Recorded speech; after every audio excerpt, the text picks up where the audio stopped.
Welcome back, this is Cereal Snacks, and today I'm taking a look at the Cyclops Submarine and the Seamoth submersible in the game Subnautica. And the first thing we're going to do is take a look at the Cyclops, the submarine, and this is it. So the first time you craft this submarine after okay, hold on, I'm running out of oxygen. So the first time that you craft this submarine after collecting all the components that you get, it takes a while because there's a lot of stuff you have to collect. But it's pretty amazing. The sub falls from the sky and into the water, and it's pretty cool. It's pretty epic. So let me show you. So this is the lower level of the submarine, and there's not a whole lot you can really do in the lower level. There's some lockers, but they're actually non-functional at this point in time in the early access version of Subnautica. And there's some empty rooms here, which presumably you could put lockers in here.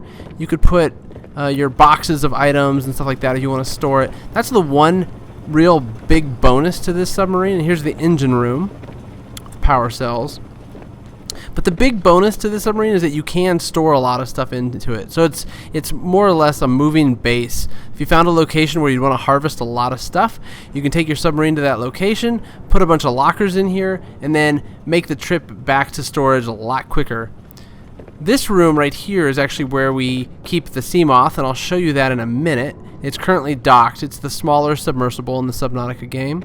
Another empty room, which as you can see, I've put a locker with a ton of stuff and a fabricator. And then this is the main bridge, which has several non-functional consoles at this point in time, a place to actually name your submarine, and of course the viewing window in the bridge. Now, one thing that is cool is that when you do name the submarine, it actually shows up on the outside of the submarine, and I'll show you that in a second. But first, let's look at the Seamoth. Mine is currently fully charged. One of the nice features about this sub is that when you dock the Seamoth, it actually charges the energy up to 100%, which you can't do until you actually get the submarine.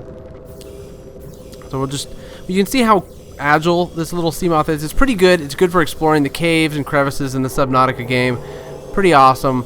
It's a must-have if you're going to go exploring. The larger sub is more for just getting to a location. The Seamoth is for that intricate work, trying to find your way around. So, like I said, if you look at the outside of the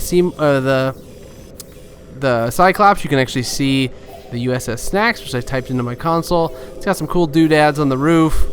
It's pretty neat. Both vehicles are pretty awesome in that respect. And nighttime is approaching right on time. So while nighttime is approaching, let us do the redocking procedure, which is probably the coolest feature of this whole thing.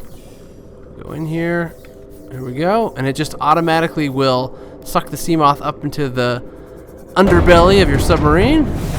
And it will fully charge it up, and you are good to go. So while we're in here, let us go to the surface. So the nice thing about this sub is that it moves at a fairly rapid pace, as you can see. Not incredibly fast, not as fast as the Seamoth, but fast enough.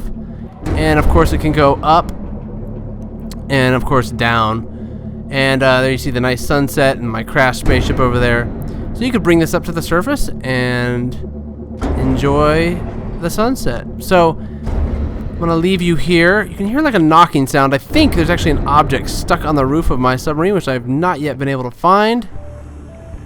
So there's, and you can see the lighting at night is pretty nice. You can actually see into the submarine, much like the sea bases down there. When you have windows, you can actually look inside, which is also pretty cool. So love the lighting.